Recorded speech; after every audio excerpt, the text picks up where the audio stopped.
Naku po, Pangulong Bongbong Marcos, may impeach na nga ba? Alamin natin kung bakit at ano ang kadahilanan at kung sino ang magpa-file nito. Bago po natin pag-usapan at panoorin ang buong video mga kababayan, mag-subscribe po muna tayo sa ating YouTube channel at i-click po ang notification bell para po sa ating news update. Mga kababayan, kumusta po kayo at magandang araw po sa inyong lahat. Ito nga po mga kababayan, pag-usapan natin itong impeachment complaint laban dito kay Pangulong Bongbong Marcos Jr.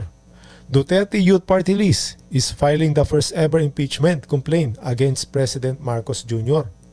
At the moment, as endorsed by Duterte Youth Party List, Ronald Cardema and Marie Cardema of Calamba City are filing the first impeachment complaint against President Bongbong Marcos Jr. for allowing the transfer of Filipino citizen na si President Rodrigo Duterte to foreigners. Ito pong Duterte Youth Party List po ay itong mag-asawa po na Cardema. At kung matatandaan nyo po, nandito yung picture nila na ninong po nila si Bongbong Marcos, mga kababayan. Ninong po nila yan. So ito ang nag-file ng impeachment complaint laban nga dito dahil nga may sinasabi sila na labag nga ho sa batas yung pagsuko kay Pangulong Duterte sa foreigner. Ito nga sinasabi nila mga kababayan. At panoorin po natin yung kanyang sinabi dito. Nag-live po siya sa camera. Kaya po sila nagpunta dito para mag-file ng impeachment. So pakinggan po natin kung ano po ang kadahilanan kung bakit sila nandito. Ito po si Chairman Ronald Cardema ng Duterte Youth Party List. At kami po, nina Congresswoman Cardema ay nandito sa Kongreso. At ang inyong Duterte Youth Party List po, ang kauna-unahan pong magfa-file ng impeachment complaint laban kay Pangulong Bongbong Marcos dahil po pinayagan niya na dalhin ng isang Pilipino, si Pangulong Rodrigo Duterte, sa kamay ng mga dayuhan.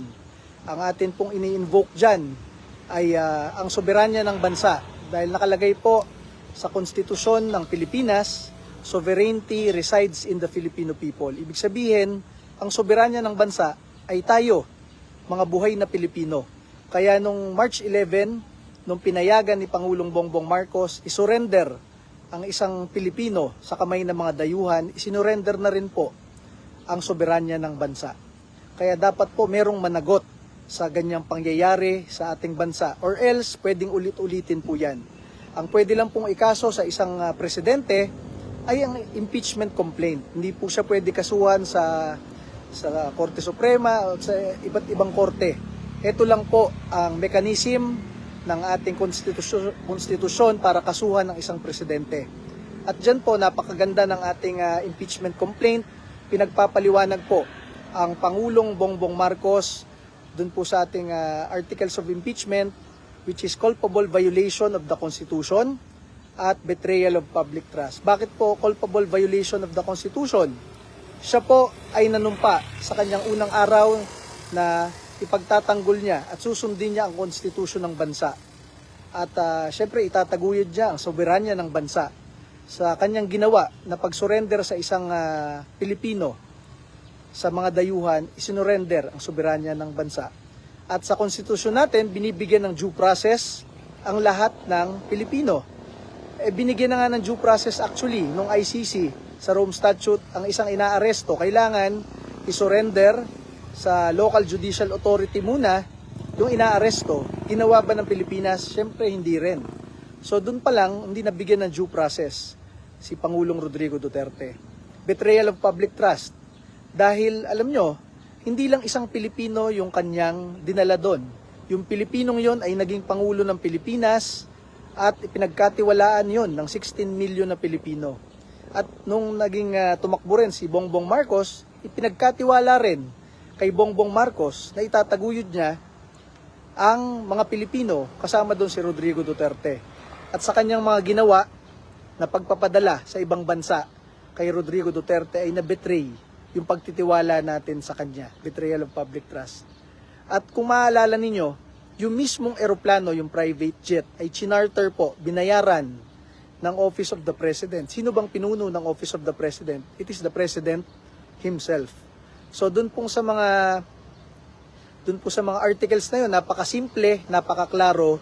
Sa tingin po natin, sa tingin ng Duterte Youth Party List, meron pong violation si Pangulong Bongbong Marcos. Hindi to yung katulad nung kay Vice President Sara Duterte na napakaraming nilagay na provision doon at kung ano-anong allegation at violation, lahat na nang pwedeng isingit. Dito po talagang nilagay natin culpable violation of the Constitution and betrayal of public trust. Dahil lang po sa isang bagay, isinurrender ng ating presidente ang soberanya ng bansa nung sinurrender niya ang isang buhay ng isang Pilipino. Alam nyo, dito sa ating bansa, lahat nga ng aarestuhin, kahit opisyal ka, kurakot, or anything, minsan nagkaka-hold departure order para hindi makaalis ng Pilipinas, di ba? Tapos yung ibang OFWs na doon nananagot ng kanilang krimen sa ibang bansa, tinatangka natin dalhin pa uwi ng Pilipinas. So kung ganun ang ating policy, na hindi natin pinapalabas ng bansa yung mga nagkakakaso dito at yung mga Pilipinong nagkakakaso sa ibang bansa, tinatangka nating iuwi dito, bakit itong Pilipinong to? Talagang dinala sa ibang bansa, binayaran pa gamit ang pondo ng bayan yung eroplano para dalhin siya sa ibang bansa. So tayo po at ang milyong-milyong mga Pilipino na naghahanap ng kasagutan dito sa pangyayaring ito, ngayon pong araw na ito ay tinatangka ng Duterte Youth Party List magkaroon po ng kasagutan sa pamamagitan ng pagfa-file ng isang impeachment complaint para ipaliwanag ng Pangulong Bongbong Marcos itong mga nangyaring ito. Ang ating inaantay po ay yung Office of the Secretary General kasi sila po ang magre-receive. Ang sinasabi po kanina, hindi nila i-receive kasi wala daw po si Secretary General. Pero nakalagay po sa rules ng House of Representatives sa impeachment proceedings, it is the Office of the Secretary General who will receive. Yung opisina ang magre-receive, hindi yung absent na tao, di ba? At kung wala yung Secretary General, nandiyan naman yung mga Deputy Secretary General, ayaw rin nila i-receive. Ang sinasabi nila, yung boss lang nila ang pwedeng mag-receive. Pero naaayon po sa mga rules po dito, yung opisina po nila ay pwede nang i-receive yon. So inaantay po natin dito i-receive. At tayo po sa Duterte Youth Party List ay patuloy na naninindigan, patuloy na lumalaban at patuloy na nagiging tunay na boses ng sambayan ng Pilipino dito po sa Kongreso. Tayo lang po ang nagtanggol kay Pangulong Duterte sa Quadcom hearing. Tayo lang po ang nagbabalik ng death penalty para sa mga rapist, kidnapper, durugista, kriminal, terorista at kurakot sa gobyerno. Tayo lang po ngayon ang nagfa-file ng impeachment para managot ang Pangulong Bongbong Marcos doon sa ating grievances kung bakit dinala ang isang Pilipino sa kamay ng mga dayuhan, si dating Pangulong Rodrigo Duterte. Muli po, samahan niyo po ang Duterte Youth Party List, ang kaisa-isa pong naninindigan para sa ating mga pinaglalaban po dito sa ating bansa. Maraming salamat po. Ito nga mga kababayan, meron pong dalawang grounds na violation si BBM. Ito nga po ay culpable violation of the Constitution and betrayal of public trust. Yan po mga kababayan ang pinaliwanag po niya. So, basahin po natin itong mga comment ng mga natin na sinabi nila na Go Duterte Youth Party List, mabuhay kayo at salamat. Go lang, Duterte Youth Party List, nice one. Yun, so sinusuportahan po nila itong ang pag-file nila kay Pangulong Bongbong Marcos. At syempre mga kababayan, meron din po talagang kumukontra dito. Ito, panoorin po natin, itong si Uncle Jude Asidre ng Tingog Party List. Bakit parang ikaw ang worried? Ang problema mo, hindi naman ikaw ang may impeach. Si BBM naman, mga kababayan. Sobra, ito, talagang ipinagtanggol po niya. Panoorin po natin. Ang tanong ko lang ho sa impeachment, may 2 linggo na lang ho pagkabalik namin ng session. Hindi ko alam kung may saktong oras pa. Hindi ko rin nababasa yung impeachment. Pero kaduda-duda na ito po ay i-file ang 4 na araw bago ang eleksyon. Sana ho ang ating mga kababayan ay tignan hindi po kandidato ang ating presidente at bakit kailangan gawin po ito sa kanya. Well, Bakit? Hindi naman dapat talaga maging kandidato, di ba? Ano po yan presidente po yan dahil nga meron nilabag na batas, mga kababayan, di ba? Ito nga, worried do nga itong si Uncle Jude Asidre, mga kababayan. So magbasa po tayo ng mga comments, mga kababayan. Bakit si BP Sara, kumandidato ba? Ba't nag-file kayo ng impeachment? Huwag kayong magpahalatang nasa kamay ninyo ang hustisya. Oo nga naman. Hindi naman siya kumakandidato. Tapos basa po tayo.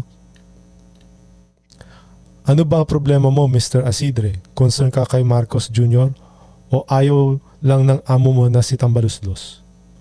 Alam nyo na ho yan, mga kababayan. Di ba ho? Mag-comment lang po kayo, mga kababayan, kung ano po masasabi nyo dito. Maraming salamat po. See you in the next video.